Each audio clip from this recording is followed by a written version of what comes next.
and retain foreign skilled and semi-skilled personnel. He assists temporary foreign workers with their transition to permanent resident status in Canada, and over the past few years, he's taken great satisfaction in helping individuals and families with the various immigration-related needs. There is no greater satisfaction for Mark than helping to facilitate the reunification of families. While attending law school, Mark worked as an immigration officer for Citizenship and Immigration Canada on the Alberta-Montana border. While completing his final year of law school, he worked as a pro bono student to the Canada Border Services Agency hearings officers, representing the Minister before Immigration Appeal Division in Calgary, Alberta. As a result of this prior experience as an immigration officer, he's been able to enhance the services he offers to his cross-border and overseas clients. Since that time, he has continued to work hard fostering positive relationships with various immigration-related government departments and has focused a significant portion of his practice on cross-border matters. Mark started his legal career with a large national law firm in Calgary, where he initiated the business immigration practice at the firm. Since then, he's spent time working on a variety of different settings and has recently founded his own immigration law firm, producing immigration content on various social media platforms, including the Canadian Immigration Institute, of which he's the founder. Mark is the host of a Canadian immigration podcast on iTunes, which offers the latest information on Canadian immigration law, policy, and practice. And he invites guests from across the country to share insight on a wide variety of immigration topics. So if anybody would like to join him as a guest on a future episode, feel free to reach out to him, and his information will be posted at the end of his presentation. So I just want to make note that the Lethbridge Newcomer Health Advisory Group is a working group of Lethbridge Immigration Partnership. And I think some of you probably have been to some of these before. We have another one coming up, sort of a follow-up to this one on June 11th, where we have some immigrants who will tell their story, their lived experience of arriving in Canada and how that looked for them. While we're on today, let's try to keep our microphones muted. If anyone has any comments, questions, please type them in the comment box. There's a little sort of talking bubble on the side. If you click on that, you can see the comment box and type in there. Yeah, and I can help to moderate those comments, questions at the end. Just to let you know, our session will be recorded today as well. So welcome, Mark. We look forward to hearing about how newcomers arrive in Canada. Thank you. Excellent. Well, thank you so much. This is the one thing, if I could do this as my day job versus everything else, it would most definitely be my first choice. So thank you so much for inviting me. I guess we'll flip the PowerPoint so everybody can see it. Maybe I'm the only one who can't. I'm not sure if that's been popped up. Yeah, we can see it on the screen, Mark. Okay, I guess I'm the only one who can't. So I'll turn off my, I'm just going to turn off mine. And this is one of the fun aspects of having a Mac. So, all right, let me just see. I'm just trying to figure out. 1 second here, I remember what we did. Let's see here. There we go. I think this is going to be the winner. Maybe. Okay, there it is. Hooray! I'm up. I just had to toggle a little bit there so I could see my own presentation. All right. Well, today we've got about 45 minutes or so, maybe a little bit less now, to have a little visit about immigration and some of the pathways that are available to newcomers when they come to Canada. And to someone who is not as well versed, I guess, in immigration, sometimes you wonder, you see a lot of people that are newcomers all around us, and they all come through a number of different pathways. It's not always the same. So we're going to cover and talk about all the different things that people can do as they are coming to Canada and how they get here. So you can see here in this first slide, this is a little bit of an overview of what we'll be covering. So I always, almost every presentation, at least that I do locally, I love to go on and just search for immigration Alberta and just see what comes up and see what's in the local media. We'll cover a few of those little headlines, which are interesting. We're going to cover just quickly what this legislation is that drives all of immigration. Now, it's not going to be some boring lawyer speak here. We're going to zip through it pretty quick, but it's just there to give you a little bit of an idea of what drives immigration and the foundation of immigration law. Then we're going to talk about, like I said, how people come here, temporary entry, permanent, and then the transition to Canadian citizenship. And then I've just got a slide with a few of the resources that were discussed a little bit earlier that I have created for people out there. All right, let's shift to the next slide.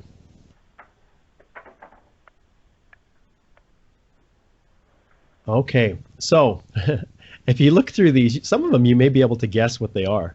So the immigration conversation, how immigrants contribute to Alberta's economic prosperity, that there was and all of these are fairly recent, but that heading right there, that headline, relates to an episode, I think it was CTV, I can't remember, that they just highlighted immigrants. They brought in successful immigrants who've started companies and done different things like that. And so you have to check that one out. And all you have to do is just Google search these and you can pull them up. Why immigration policy means so much to the people of Brooks, Alberta? Well, I think we all know that. Alberta Town looks to immigration to help ease labor shortages. And I wonder if people know which which town that might be. You know what? I'm going to leave it up to people to post in the comments to see if anyone's already asleep. So if you know who that Alberta town is that looks to immigration to help ease labor, just post it in the comments and let's give it a little test and see if it actually works. This will be a little bit interactive because we have another section where I'm also going to elicit your advice. Danielle says, Brooks, close, not quite. Keep guessing. The next headline we have here, Alberta UCP leader Jason Kenney unveils immigration recruitment plan. Excuse me. That actually is a bunch of new programs, and the minister came down. Oh, Laura got it right there, Claresholm, that's correct. So Claresholm is a part of the rural and northern immigration pilot, and they're the only one in Alberta. So it'll be interesting to see how that plays out. But yeah, so that's the Alberta town that's looking to immigration to help ease labor shortages. But yeah, the UCP leader Jason Kenney unveils immigration recruitment plan. Part of that is some really interesting things to help drive immigration in some of our smaller communities, and in many respects just trying to transition people who are looking to purchase businesses and others where in small towns people are looking to retire and transition their businesses out and don't have anyone to fill those spots. So there's a lot of interesting things that are happening there with our Alberta Immigrant Nominee Program. And then I just had to throw this one in. Accused spy fights to overturn immigration ruling. Well, that was an interesting one. Immigration touches on so many different areas. In this case, this unfortunate lady, way back in 25 years ago, apparently had some discussions when she was in Russia with the equivalent of the KGB about this project Canada was working on. I think it was building houses and things like that. Anyways, the person leading the Canadian project and her ended up getting married.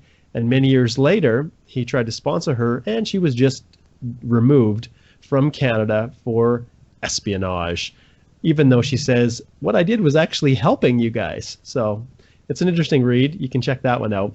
And then finally, the federal government creates immigration pilot program for agriculture. And so these are just some of the headlines, and sometimes I'll pull up ones that are a little bit more crazy, but we've got enough crazy right now going on with the virus and everything else. So we'll keep these pretty bland, but you can see it is everywhere. And when you do a search through all of the news media, it's pretty hard to go a day by, to have one day go by without having some heading that relates to immigration some way. Okay, let's jump to the next slide. All right. Okay, so this slide here, the Immigration and Refugee Protection Act is the legislation that governs everything that we do within immigration. It was adopted in June 2002, back when I was actually working on the border as an officer. It was quite fun because this old act, the Immigration Act of 1976, that's what I was trained on for about 2 weeks. And then they rolled out the new act, I think it was June 28th, 2002, when I was working as a summer student on the border. And wow, it was the wild, wild west in those days trying to figure out what all these new laws meant. Well, the old act was amended over 30 times before they got around to changing it to the Immigration and Refugee Protection Act. And I'm the vice chair of our national immigration section of the Canadian Bar Association, and we're having those discussions again as to whether or not it's time to give an overhaul to our current legislation. But it's all designed, as you can see here, to at the time was to modernize Canada's immigration policy. And so these are the pillars, to provide flexibility in attracting foreign skilled workers, to speed up family reunification, tougher enforcement and penalties for those who pose security risks, and to provide a safe haven for refugees, which we're all very, very familiar with that pillar of our Immigration Act. And, just increases liability for breaches of the Act, which in the past there wasn't really a lot of teeth to the bark. And so they added in some enforcement provisions that even can result in jail time and some pretty significant fines for people that don't behave themselves. So, all right, so that's kind of the boring stuff. Let's jump into the next slide here, and we're going to touch on who has a right to come in. So this is a little bit of the distinction, I guess, if you're trying to understand these people that are coming, who has a right to come and who doesn't. And so obviously, if you're traveling abroad as a Canadian citizen or a person registered under the Indian Act, you have a right to come in. So it doesn't matter if you are, what you've done, you have a right to enter. Now, you can be detained and, put in jail if you were doing something really bad overseas. But the reality is anyone who comes back, you have a right to be granted entry. And how do you prove that you have that status as a citizen or registered under the Indian Act? Well, it's your passport. Maybe you've got a citizenship card, status card, those kinds of things. So Canadian citizens, yep, if the border officer doesn't like you, well, that's too bad. They still have to let you in. When it comes to the permanent resident side of things, permanent residents, they have to have a permanent resident card that's valid for about 5 years. And that allows them to get on an airplane and fly. So they need that PR card plus their foreign passport. And in order for them to maintain their permanent resident status in Canada, there's basically a 2 and 5 year rule. So technically, they could leave Canada for almost 3 years, not quite, because in every 5 year period, they have to show that they've been physically present in Canada for 2. There are some exceptions if you're working abroad for a Canadian company, or interestingly enough, if you're accompanying your Canadian citizen spouse abroad. And essentially, any day spent outside Canada with that Canadian citizen spouse is considered a day in Canada for the purposes of the residency determination. So when you've got all of these factors that you're looking at here, and you look at what's expected of a permanent resident, if they've got the card and they've got the passport, then they also have the ability to be granted entry. All right, switch to the next slide. Okay, so now let's start with temporary entry. And obviously, what I didn't say in that last slide is that if you're not a permanent resident or a citizen of Canada, you have no right to enter. And the officers can deny entry. Foreign visa officers at consulates that are processing visitor visa applications, they have full discretion to determine who comes in and who doesn't. And so it all starts often with visitors. And when it comes to foreign nationals that are coming in, we call them temporary residents. That's the terminology that we use. But for this purpose, on this slide, we're talking about visitors. And there's 2 kinds. There's some that come as tourists, and those that are here for business purposes, but they're both considered visitors. The interesting thing is Canada doesn't just open their doors to anyone all over the world. And when I do these presentations, I'll often ask, why would Canada not want to just open the doors? We won't get into that policy rationale, but depending on which country you come from, it may be a little bit easier than others to actually come. So if you're coming from a country that requires a visa, we call it a temporary resident visa. And so the way we look at it, there are a number of countries that don't require visas, and they tend to be kind of more Western Europe, Australia, Japan. There's others. We require an electronic travel authorization for them to get on a plane and come, which takes about 2 minutes or 3 minutes to fill out the form and register it. And as long as that's approved, it's linked to the passport, and then they can get on a plane and come. So that's, all these countries require these ETAs, these electronic travel authorizations, if that country does not require, or Canada has not imposed a visa requirement on them. But other countries, like you take India, lots of South American countries, Africa, a lot of those countries do require a visa. So before they can come, they have to get a visa imprinted in their passport before they can board the plane. And then, like I said here, they have to, how are they going to get that visa approved? Well, short-term entry, show they'll leave Canada at the end of their authorized period of stay, that they have sufficient funds to support themselves. There's no intention to work or study, because remember, this is just visitor. No record of criminal activity, and I've just bolded it for obvious reasons these days, good health. Now, it's interesting because anyone previously who wanted to travel to Canada, if you were traveling for under 6 months, you didn't need an immigration medical. So I'm really curious to see what is going to happen. And you can see some countries probably have similar policies to Canada, but they're just taking the drastic position that we're just closing our borders. No one is welcome. My poor in-laws are in Dubai. They had just started their world tour a few weeks back. Obviously, their world tour has come to an end because their next stop was Delhi in India, and just last night, India said, "Nope, we're closing the border completely." So that's one way of dealing with the foreign nationals seeking to enter your country. But generally, that's why we have all these rules to make decisions in an orderly fashion outside of pandemic circumstances. Okay, let me just see. I'm going to stop here just for a quick second. Just take a look at here. Someone's posted a question. So Manoj says, there's information that the PR card needs to be valid 3 months post date, valid from the time you entered a flight to Canada. Is that correct? Okay, so you can actually board when your PR card is just about done. But every airline, Manoj, they have their own policies. So some are more strict than others. But as long as you've got that permanent resident card, you have a right to come. And that's where you call me a lawyer like myself who can then help to negotiate things if your PR card is almost expired. So, all right. And, is there a different policy for immigration for Commonwealth member country citizens? Really, often the Commonwealth countries fit right within the visa exempt categories, but not all Commonwealth countries. There's some that are not. And so you just have to go to the government website and take a look and see whether or not the country that these individuals are looking to come from requires a visa or not. All right, and then when we jump to business, you can see here that it's pretty much the same criteria, except they are performing work-related activities. And the key is that they have to show that they're not being paid from here in Canada. They're being remunerated from their home company, and they're not entering the local labor market. So, all right, next slide. Okay, this is one that we will all have experience with for the most part. You can see here that second part, the second point I've got there. There's currently over 700,000 international students. So there's been this massive explosion of international students. And how do they come? Well, if they're here to work, they have to show that they are that they've been accepted to a Canadian educational institution, no criminal record, in good health. You can see all these same things that apply to a visitor also apply to a student, that they'll leave when their studies are completed, that they have sufficient funds to support themselves, that covers tuition, living expenses, and return transportation. And that's kind of the general rule. However, if someone's coming to study for less than 6 months, like an ESL course, then they don't need a permanent, they don't need a study permit. They can actually do it on their visitor visa.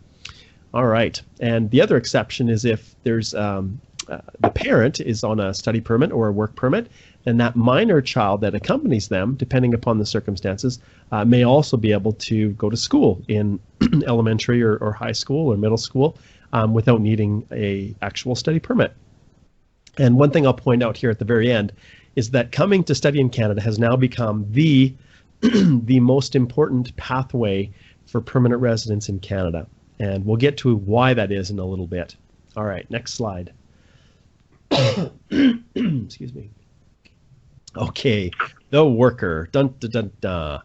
So work permits are required. That's pretty much what it is, unless there is an exemption. And there are few, such as a religious worker. So a pastor, a priest, or a minister, a rabbi, we do have the ability for them to come in and work without needing a work permit. And there's a bunch of others on that list. But the usual approach that we take is, one, is a work permit required? Well, the answer is always yes if they've been recruited to come and work for a company in Canada. Then, as an immigration lawyer, the next thing I look at is, okay, is there some treaty like NAFTA or the USMCA, whatever they want to call it now, the US-Mexico-Canada agreement, thanks to Trump. Whatever, if there's a treaty that Canada has with another country, then sometimes there's reciprocity where people can come in and work, and then Canadians can go work in other countries. And so those types of work permits are available often with just a letter from the company, a job offer, and proof that the person meets the requirements of the position. So there's no actual testing of the labor market to see if there's any Canadians being displaced, because there's a theory that there's reciprocity between all countries in the world. An example would be an intercompany transfer, where you have a global entity that has operations all over. Canadians can travel to those countries because most countries have these agreements that they'll allow, a company who has operations all over the world to move their people, subject to restrictions, but without need for testing the local labor market. But if one of those things don't exist, which is often what it is down here, then the labor market impact assessment has to be obtained first before an employer is able to hire that foreign national. So we'll flip to the next slide and we'll talk a little bit more about that. Okay, so what does an employer need to do in order to get that LMIA, we call it? Well, they have to show there's no Canadian and permanent resident available to do the job, and willing, really. Some jobs us Canadians just don't want, and the permanent residents don't want. And so that's where companies, and Brooks has made they've really utilized the foreign worker program to fill a lot of the shortages. And even down here, our agriculture, especially, the feedlots and the farming operations, all these things rely heavily on our foreign worker program. But the employer has to prove that they've advertised generally for about 4 weeks, although agriculture is 2. There are some exceptions. And that advertisement has to show the prevailing wage rate, and they have to prove that there's adequate working conditions. And these are very, very general, kind of high-level stuff. So we're not drilling down too deep. But this is the general idea is that you have to show there's no Canadian and that you're paying a fair wage. And the irony of it, people think, oh, you're bringing in all these cheap foreign workers. Well, it's not the case, because they have to pay the prevailing wage, which is a wage that's dictated by ESDC, Employment and Social Development Canada, and it's usually $1 or more per hour than what you're paying your Canadians, and it's the prevailing or average or median wage, not entry level. So it actually pushes wages upward if a company wants to hire a foreign national through the labor market impact assessment process. They're paying a premium for them. So often companies will say, all right, well, I'm willing to pay it because I know they're going to be here tomorrow and they're not going to be come and gone, which is often the situation. Oh, got a little bit of an echo there. So the employer must also show any positive, maybe someone can mute their mic there. Okay, so the employer must also show any positive economic impact that the foreign worker may have on the Canadian economy. So there's a number of different factors that they look at, but that's kind of the general idea of visitors and those who are coming to study and those who are coming to work. Okay, next slide. All right. Okay, so now we're shifting to permanent entry into Canada. So there's a bunch of classes, and we really don't have time to get through all of them. So I'm just going to kind of highlight some of the major ones and then just give you a quick little overview. So they're divided into family. So if you're sponsoring your spouse, common law partner, conjugal partner, parent, grandparent, an orphaned minor family member, or another relative if the sponsor is alone in Canada. We call them the lonely Canadian rule. So that's under the family class. By far, spouse common law is the most common. And by far, the one that causes the most grief is parent-grandparent, because there's so many people that want to use it, and the government has grappled over and over every year with trying to figure out a fair way of distributing the limited 20,000 spots that they grant each year to sponsor a parent or grandparent.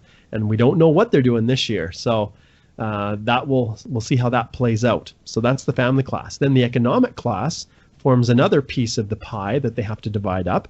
And that program, by and large, are managed by what we call express entry. And I know many people have heard about that.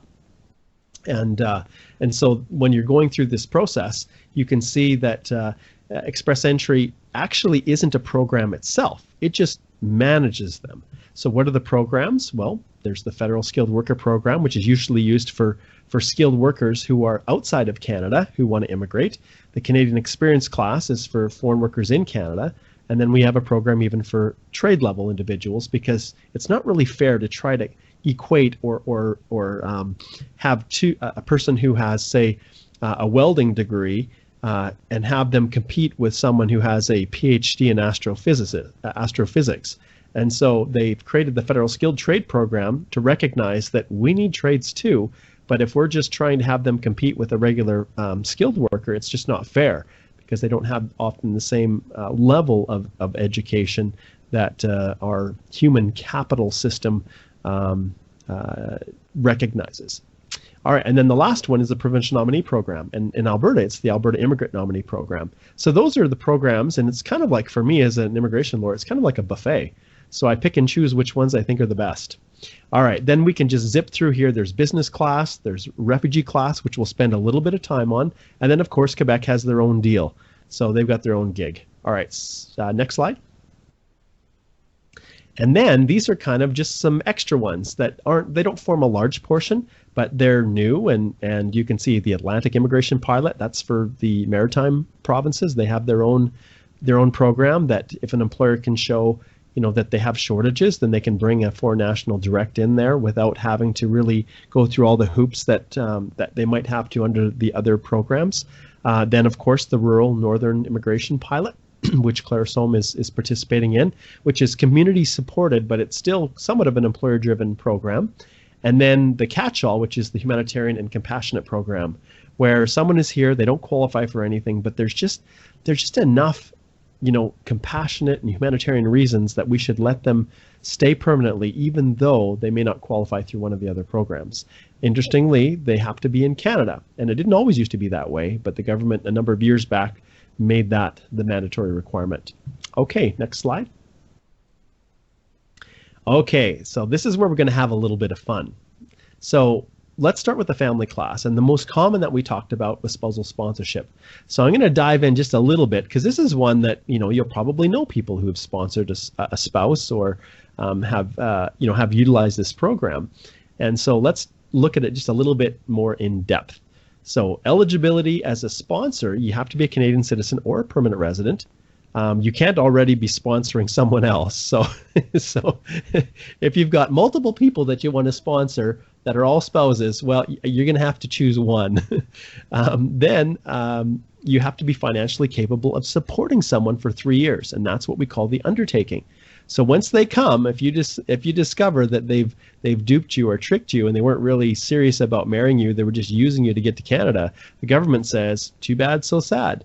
You have an obligation to know who you're bringing in, and so you're responsible for 3 years. And if after they land, and if they never set foot in your home, they just leave you on the on the tarmac or at the airport or don't even connect with you, the reality is you're still on the hook. And if they go and seek social assistance or welfare, then you have an obligation to pay back the government whatever they're trying to get in social assistance, because you are responsible. Interesting thought. So you have to show that you do not owe the Canadian government any money, and that's usually with respect to a previous undertaking that you may have had from a different spouse years before, or that you're not in default of any judgments against you. And one of the most common is child support payments to another spouse and other children. So, and that you're not a criminal. So, obviously, if you're a terrorist or an axe murderer, you're probably not going to be granted the ability to sponsor. All right, next slide. Okay, so the key pillar of spousal sponsorship is proving the genuineness of the marriage relationship. It's a paper-based application, and so the supporting documents that you provide are critical. They're really the only thing that you can use to prove the genuineness. And if the supporting documents are insufficient, then the immigration officer may conduct an in-person interview. And that doesn't happen frequently, but at times it does. And then when I do this as my live presentation, I will pull in, is it The Proposal? I can't remember, with Sandra Bullock and Ryan Reynolds, that the credits at the end of the movie, I basically tell the audience that I'm going to share a real immigration officer interview of a spouse, spouses, that I got special permission from the government because I was an ex-immigration officer. It was so good, but I knew it wouldn't work as well for our webinar here. Otherwise, that would have been so much fun. I build it all up, and then I turn on those final credits of I think it's The Proposal, I think what it's called. Maybe. Anyways, so we'll bypass that. But flip to the next slide. We are going to do something that I've done in the past, and this is where you guys that are attending here are going to, and we have a few attendees, so I want you to participate in this. So here's what I want you to do. So here we've got all of our couples, and they come in all shapes and sizes. And so you're married. Now the obligation, or if you're an immigration lawyer like myself, your clients, is to prove it to the government. But all you can use is these papers, documents, things like that. Because you want to try to avoid actually getting to the interview stage, because if it gets to that stage, then they just don't believe that your marriage is genuine, and they want you to actually, they want to test it. So here's the question. This is what you're going to use the comment section you're going to post. So what information and supporting documentation could you include with an application to prove the marriage was genuine? So that's the question. So you can start posting those comments, and I'll give you a little bit of background on this. So what does an officer do when they're trying to determine, whether or not a relationship is genuine? Well, I'll be honest, they profile, right? They take a look and they say, do these two people look like they're a couple? Are they the same age? And you can see the picture in the bottom middle there. That was the one that I searched all over, that one and the one above it, to try to find the biggest age gap that I could potentially find to demonstrate. Sometimes that is something that the officers look at. Is there a big age gap? Do they speak the same language? Sometimes there's one person's in one country and the other's in Canada, and the person in the foreign country doesn't really speak English very well. So that's going to play a factor. They look at the, they look at the cultural, the religious backgrounds. A reality is that, individual is Christian, another is Muslim. Sometimes that doesn't work so good if you're in different countries, and so that plays a role.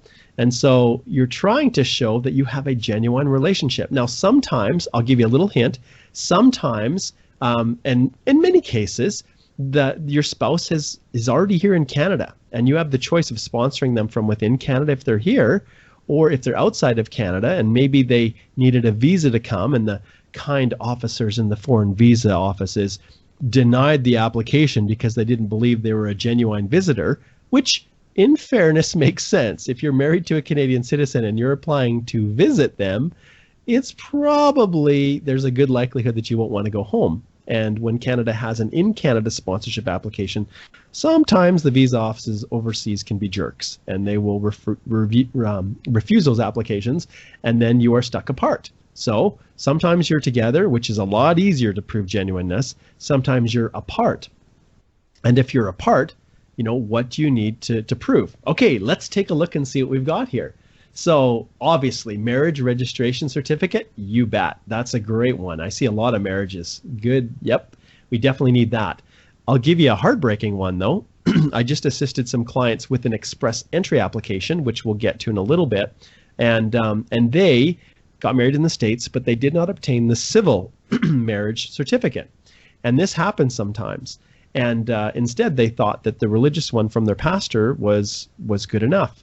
Well, immigration decided they were just going to refuse it, and they returned the whole application to them, which was really kind of them, wasn't it? No, they were jerks. Okay, moving on. So marriage certificate, yes. Leases from previous years living together, yes. Proof that you're living together. Rental agreement, those kinds of things with both of your names on it. That's awesome.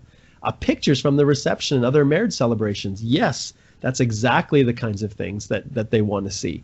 And it's interesting, if you're providing pictures, while we're on that topic, it's pretty hard to fake hair that, hairstyles that change. If you're taking pictures from when you first met to when maybe you were engaged to the wedding, and maybe you're putting in some others after the wedding, if you can see that the person's hairstyles are changing, or that the hair is longer, in my case, it seems like every winter I'm the opposite of a bear. I put more weight on, and then in the summer I try to exercise and lose it. I just love eating so much. Anyway, that's a side note, but that's the kind of thing that the officer is going to look at. If it looks like the picture is staged and no one's happy at the wedding and it's just all this fraud, then obviously the officer is going to question, and those pictures won't have much value. Okay, let's see. Shared bank accounts. Yes, exactly. That's right. You're not going to share your bank account with someone that isn't, well, generally speaking, a genuine spouse. Communication records. Yes, all of that often now it's social media accounts, right? People don't mail letters, although it's probably been about 15 years ago when I started. I did do a sponsorship for this elderly couple, and it was so cute. They wrote letters back and forth between Germany and Canada. And you think about it now, he met her at the airport, and she sent a letter giving him the flight instructions so that he could meet her there. Can you imagine today going to pick someone up at the airport and you're relying upon a letter that was mailed to you 2 weeks previously? So anyways, it all worked out. She arrived on time, and that's how the world functioned. But now it's your social media account, right? Your Facebook account or your Instagram, and what is your relationship status? So all of those things. And I've had clients who've posted the pictures when they spent time together while the relationship was evolving, and they posted them in their social media. And those things are pretty hard to fake. And so the government is looking at that a lot more. And I'll also add one other thing, excuse me, when it comes to this. You also have a situation where if people have their status as single on their social media accounts, but yet they're applying to sponsor someone, they will use that against them. All right, so we got financial reliance, absolutely. Let's see here. Yeah, you don't want to doctor pictures. All right, looks like we got a bunch of good things. So anyways, there you go. That kind of gives you a little bit of an idea of some of the things that that officers will look for. And this is what people have to go through when they're submitting these applications. All right, next slide. Okay, now let's jump to the economic class. And I'll just give you a quick overview. This, like I said, is where you've got a foreign worker or someone with skilled foreign work experience who want to become permanent residents. And so they transition through our economic immigration programs. So express entry, like I said before, is the primary way for skilled workers to immigrate to Canada. And it manages the economic immigration programs, which we talked about. And the whole purpose of express entry is to fast track permanent residence and to select the best candidates for the labor market. So if you go to the next slide, we'll talk a little bit about what it is, how it works. So essentially, if the candidate meets the minimum entry criteria requirements for one of those, and if you flip back to the screen before again, now I'm making you work. So the Canadian immigration, the Canadian experience class, the federal skilled worker are the two that are the most common. They each have specific requirements. And so once you've met those requirements, and you can go back now to the next slide, then you're eligible to put your profile or your, you fill out this, your candidate information, and they call it a profile, and you put it into this pool of candidates, and you kind of float around there. And when you submit your application to Express Entry, and when you submit your profile, you're given a comprehensive ranking system score. And that CRS score is used to rank you against everyone else. And it's all based on human capital. So your age, your language ability, your work experience, your education, and other factors, which we'll get to in just a second. But it's no slam dunk. It is not an easy process. And so if you look at step one, once you're into the, looks like someone needs to mute their mic. So when it comes to step one here, once you're in there, every 2 to 3 weeks, the government will take their big scoop and scoop a bunch of people out. They'll set the pass mark. If your CRS score is above the pass mark, you're given an invitation to apply for permanent residence. And so no longer, in the past, if you met the minimum entry criteria for one of those programs, the Federal Skilled Worker Program or the Canadian Experience class, you were guaranteed to have your application processed. It just might take a very long time. So in all honesty, in some countries, it was taking up to 6 or 7 years, if you can imagine. People were dead before it was actually finalized. And so going forward, when you have individuals that are fortunate enough to get an invitation to apply, they then have 2 months to submit their electronic application for permanent residence. And there's no paper, it's all electronic. And then the last part, once they have that EAPR submitted, the good part about Express Entry is that it gets approved in right around 6 months. At least 80% of them are. So it's all designed to be express. Okay, next slide. All right, so how is it calculated? And you can see age, language, education, Canadian work experience, foreign work experience. And then now Canada, what they have is bonus points. So it's pretty hard to qualify on human capital alone. And if you look at the bottom there, the ideal candidate, if you're outside of Canada, in order to qualify, you have to have a comprehensive language, the CLB the Canadian language benchmark is 9, which, guys, that's off the charts. It is so high. They have to be able to read, write, speak, and understand English at an extremely high level, or French. And then I wonder who is, who's got a little bit of chatting going on in the background. I've got do a reminder for everyone to mute their maybe mics, just please. Remind everybody to mute your mics. Thank please. you. Otherwise, I will invite you as a guest on, and then you can cover the next slide. Oh, maybe they're asleep. Okay, so basically, Canadian language benchmark. Oh. Let's listen for a little while and see who we think it might be. Okay. All right. I'm going to. Excuse me. Whoever is on the mic, you've got a lot of background noise. Could you please mute your mic? There we go. Okay, we're back on track. Okay, so like I said, English or French off the charts, super high. They have to be really under 30. Once you hit 30, then you start losing points. You have to have a master's degree and at least 3 years of skilled foreign work experience. So that's what someone needs to take. That's what they have to hit in terms of human capital in order to be able to immigrate directly. And then when you look through everything else, if you can't quite hit that level, then you're pretty much going to need some of these bonus points, which are really only obtained by having some connection to Canada. So you've got a job offer from a Canadian company. You've got Canadian education, so you've come and studied, thus the 700,000 international students we have. You have English as well as French language ability. Maybe you have a brother or sister in Canada that's a citizen or a permanent resident, or you have a nomination from a province. And we talked about the fact that provincial nominee programs, they also have express entry streams, where if you're qualified through one of those streams, you get enough points that basically makes the invitation to apply be a slam dunk and you can go through. Okay, next slide. Okay, refugees. This is the last one that we'll talk about today, and it's really one that we're very familiar with here in Lethbridge. You can see that Canada, it offers refugee protection to people in Canada, and we're going to talk about them first, who fear persecution or who may be at risk of torture or cruel and unusual treatment or punishment and are unwilling or unable to return to their home country. So these convention refugees are individuals that have, through some way, and one we're very familiar with is coming across the border from the US or coming, managing to get out of their country somehow and arriving on our shores by land, sea, or air, and they make a claim and they say, I want to claim refugee status. So these convention refugees are outside of their country, unable or unwilling to return home due to a well-founded fear of persecution based upon the following grounds. So it can't just be there's drug lords in my community and I'm trying to leave the gang and they want to kill me. It has to actually be based on one of these enumerated grounds, which is race, religion, political opinion, nationality, or membership in a particular social group, which can be very, very broad. So everything from sexual orientation, gender identity, even being female, for instance, could be in a situation, a particular social group that could be the foundation for a refugee claim. Now, lots in the news we're hearing about the Safe Third Country Agreement that Canada has with the US.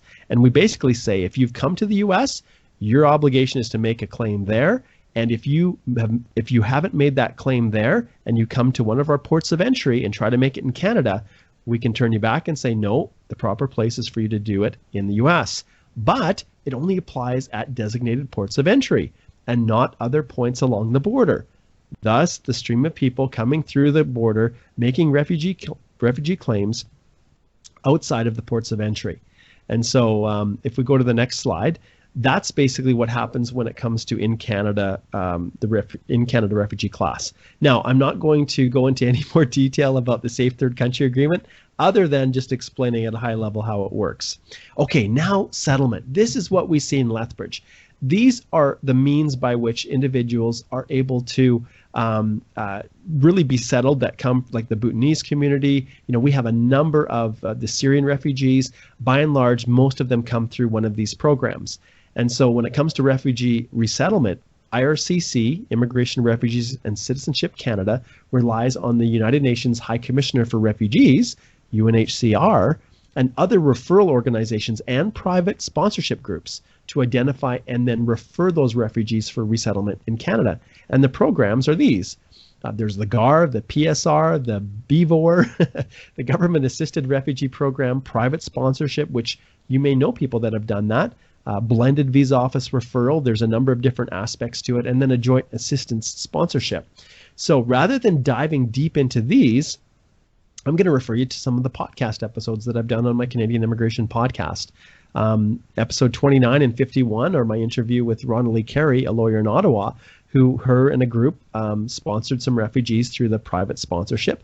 And then episode 66 was with Hart Kaminker, and he's another lawyer in Toronto, and it was really covering the basics of the Canadian refugee law and the Safe Third Country and just how that all played out. So you can go on iTunes, you can just type in Canadian Immigration Podcast, and voila.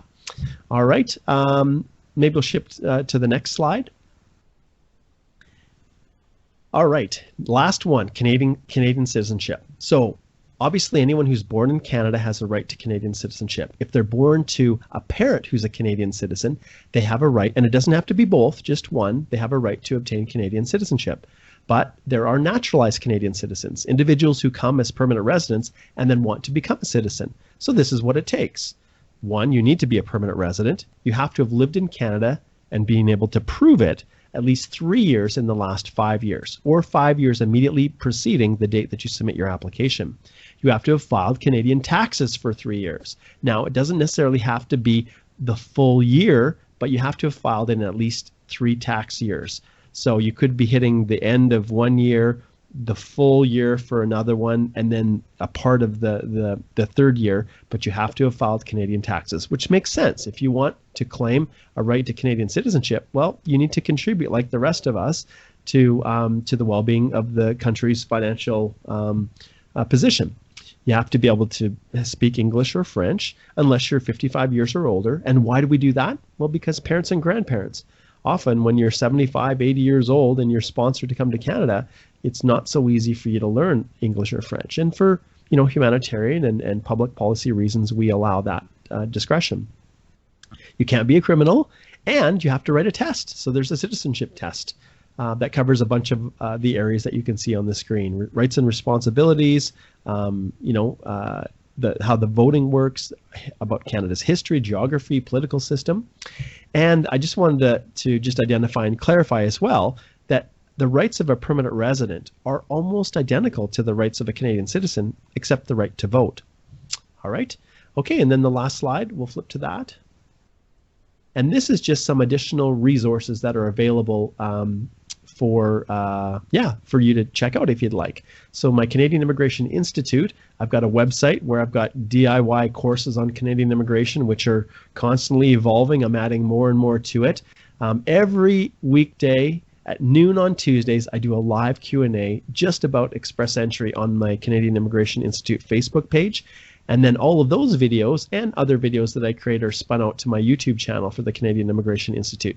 So you have to check those out. Of course, the podcast, which is awesome, where I invite my colleagues all across the country to come and talk on different topics. And that's a lot of fun. And then it all kind of got started for me with this Express Entry Law private Facebook group. And it's over 124,000 members now. And so these are some of the things that I've been doing just to help people to navigate this crazy world that we call Canadian immigration. All right, and we'll flip to the last slide. And that's my contact information. So we've got a little bit of time here, a few minutes at the end. If anyone has any questions, they can just post them, and I'll just go through and answer the questions if you have. Anything about, it can be about anything really, provided it's kind of about immigration, I guess. Okay. Okay, so we have Anonymous here. Let's see, does the book Discovering Canada include all the information needed for the citizenship test? You know what, the government, they provide links to that resource for everyone that is yes, that book is a source for sure for preparing for the citizenship test, but it's constantly being updated. There's always changes, and so anyone who's applying will be given a link to study and prepare. So. All right, let's see what else we have here. Any other questions? I'll scroll down a little bit. Okay. yeah, if anyone has any other questions, we'll just wait a little bit. I have a tendency to kind of ramble on a little bit. Actually, I'll see if our bandwidth can handle it. And can you guys see my ugly mug here? I think so, probably. Yep. All good. Thanks, Mark. Okay. Looks like, well, let's see. Got a few people that are still typing. We'll wait to see if any other questions pop up. Okay. Okay, so Hala says someone mentioned something about the 5 sponsorship program, and that's the group of 5 she's referring to, where you have 4 grantors to support an application sponsor a family member. Can you tell me what this is? So what you'll do is the best for all of these programs, the best thing that you can do to get a high overview of them is to go to the immigration website and just go down, click on refugee, and then from there you go.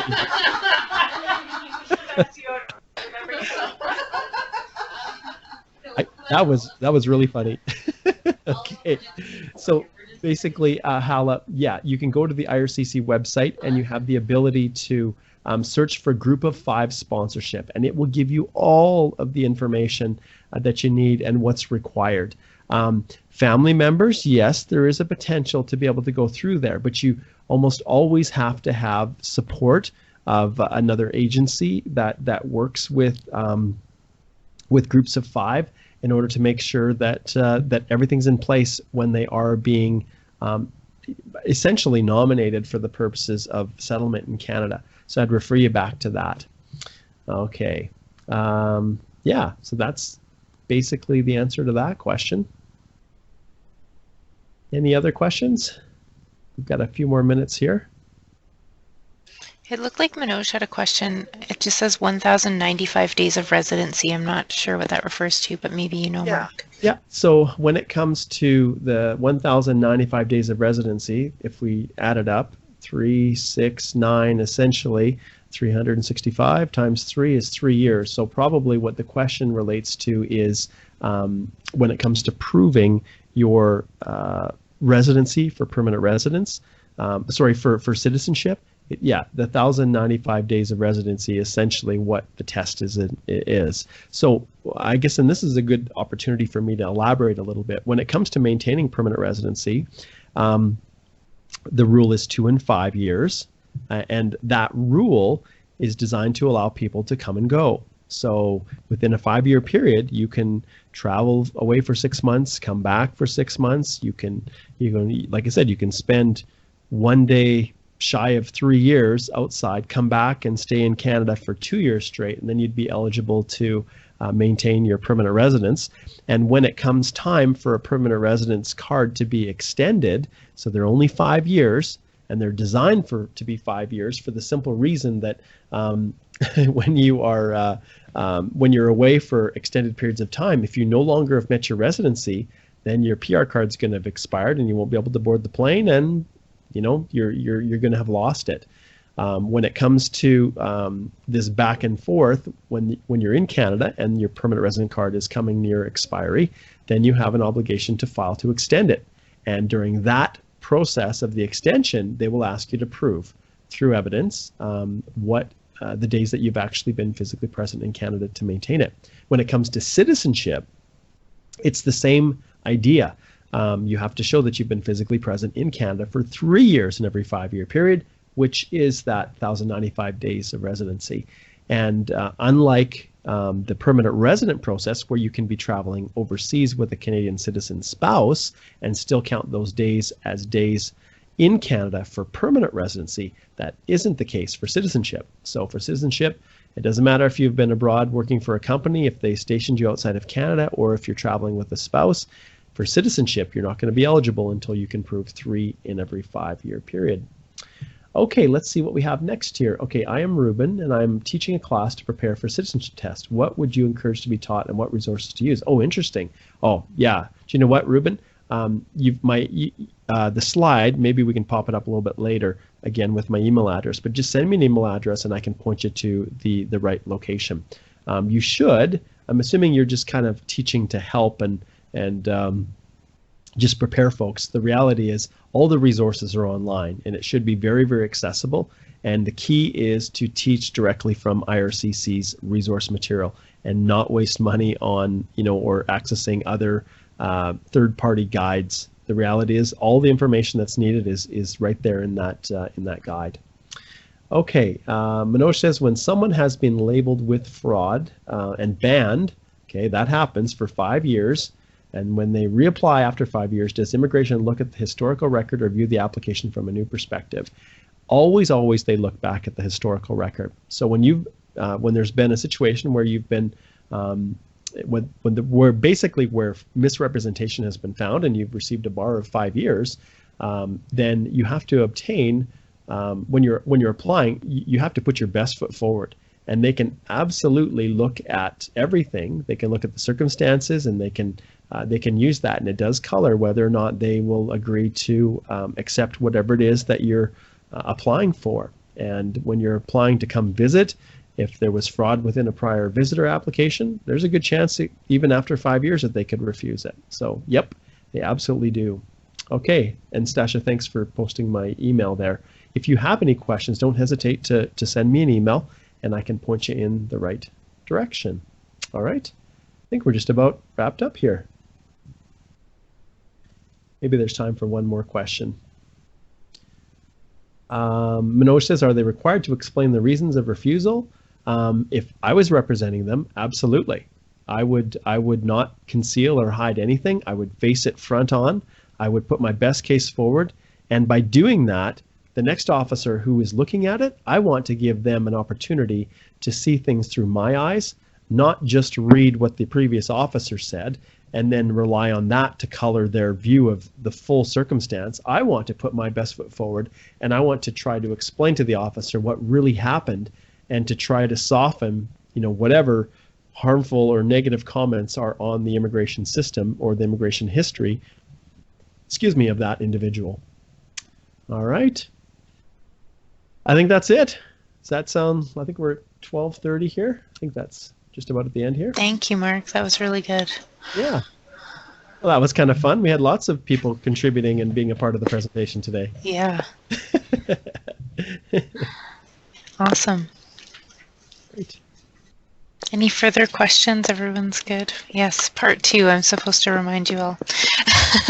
We have another webinar coming up in June where we'll have some immigrants to Canada explaining their lived experience of arriving in Canada and what that looked like for them. So look for an email invite to come out for that. Someone's asking if we can get the notes. Yeah, we only charge $50. Perfect. Sorry. Yeah. Yes, you can get the notes. If I don't, I can't tell who that is because I've got 1557616. I can forward them to you, stasha.donahue@ahs.ca, or I don't know. I can't really tell who that is. And I can send them out to everybody who is on the call. That probably is the easiest way because I have all your emails, so I'll just send it to everybody. And this will be recorded, or this has been recorded, I should say, and it will be uploaded, and you can find the link on the Lethbridge Immigration Partnership website. And thank you so much, Mark. Yeah, my pleasure. This was a lot of fun. Great. Thank you, everyone. Thank you. Hey, take care. Bye. Bye. Thank you. Thank you.